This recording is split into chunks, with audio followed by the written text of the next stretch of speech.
The 2021 motion picture spectacle, Venom, There Be Carnage, is not merely a sequel. It is a gloriously unhinged, 97-minute sprint through a relationship drama masquerading as a superhero flick. A veritable cinematic fever dream where the odd couple dynamic between a struggling investigative journalist and his parasitic alien roommate is the beating, black heart of the whole chaotic affair. This is the film where the franchise truly decided to lean into the exquisite absurdity that was only hinted at in its predecessor, shedding any pretense of grounded reality for a full-throttle embrace of comic book maximalism. Directed by the maestro of motion capture, Andy Serkis, this feature finds its narrative footing not in world-saving heroics, but in the domestic squabbles of Eddie Brock and his symbiote, Venom. Imagine, if you will, the world's most toxic but dependent cohabitation. That is the life of Eddie. Eddie and Venom are perpetually at loggerheads, a couple past the honeymoon phase, wrestling over everything from apartment cleanliness to dietary restrictions, specifically Venom's deep, insatiable, and repeatedly denied craving for human brains. Their arguments are the movie's comedic goldmine, a high-octane blend of slapstick and existential dread, perfectly encapsulated when Venom, having stormed out after a particularly vicious row, finds himself at a rave, giving a bizarre, neon-splattered sermon on the freedom of being out of the Eddie closet. It is a scene of utter, bizarre genius that confirms the film's understanding of its own peculiar brand of camp. This domestic discord is the perfect thematic counterpoint for the introduction of its unholy antagonist, the serial killer Cletus Cassidy, brought to life with a menacing, drawling glee by Woody Harrelson. Cassidy is a man of profound, unsettling violence, a twisted soul who only agrees to speak with Eddie, viewing the conflicted journalist as a kindred spirit. Their interviews are psychological chess matches, culminating in a fateful prison visit where Cletus bites Eddie's hand, ingesting a minute fragment of the symbiote. This crimson-hued droplet of alien goo is the catalyst for the birth of Carnage, a creature of pure, unbridled aggression that is faster, larger, and far more lethal than Venom.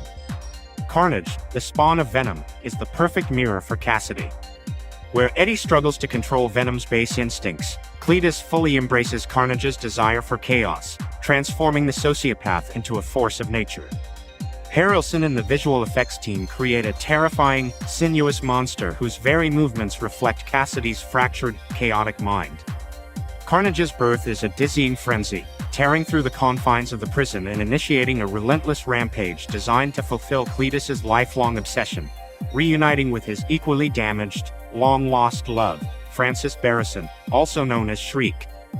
Shriek is a pivotal addition to the Rogues Gallery, possessing a devastating sonic scream that serves as a living plot device, a weapon perfectly calibrated to exploit the one major vulnerability of both Venom and Carnage. Her escape from the Ravencroft Institute, facilitated by the combined monstrous power of Cletus and Carnage, forms a new, horrific family unit, a twisted, homicidal Bonnie and Clyde dynamic amplified by alien biology and superpowers. Their relationship is the dark reflection of the central Eddie-Venom duo, a partnership of mutual destruction, unburdened by conscience or compromise, contrasting sharply with Eddie and Venom's messy, yet ultimately protective, codependency. The film's momentum is relentless, a tight, focused narrative that sacrifices depth for pure, exhilarating speed. Subplots involving Detective Patrick Mulligan, who is haunted by his history with Shriek, and the continued awkward presence of Eddie's ex-fiancée Anne Wayne, and her new beau Dan, serve primarily to raise the stakes and draw the warring parties toward a spectacular, inevitable confrontation.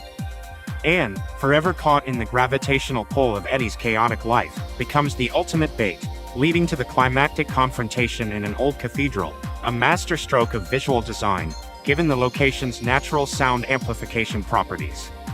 The final battle is a visceral, CGI-heavy spectacle, a dizzying whirl of black and red tendrils against the backdrop of stained glass and stone. It is a visual clash not just of monsters, but of ideologies, the messy, flawed, and ultimately heroic partnership of Eddie and Venom against the nihilistic, murderous passion of Cletus and Carnage. The weakness of the symbiotes to high-frequency sound becomes the key to victory, as the bell tower, the very foundation of the church, is shattered. The conclusion, where Venom ultimately prevails by absorbing Carnage and delivering the final, darkly comic blow to Cletus, is a definitive, character-driven resolution to the immediate threat. Venom. Let There Be Carnage is a film that fully understands its assignment: to be fun, fast, and fiercely committed to the central relationship that made the first film an unexpected hit. It is a love story about an alien and a man who learn, through destruction and dialogue, that they are, inexplicably, better together. It's a B-movie blockbuster with an A-list cast, a loud, silly, and self-aware piece of cinematic confectionery that zips past before you can overthink the narrative inconsistencies. It may not be cinema in the classical sense, but it is certainly a movie, a wildly entertaining one. And then, there is the mid-credits scene, a brief, reality-shattering moment of transcendent multiverse hopping that instantaneously recontextualizes the entire story, promising a far larger, infinitely weirder future for the Lethal Protector and his host. It is the perfect final joke in a film built on gloriously dark humor.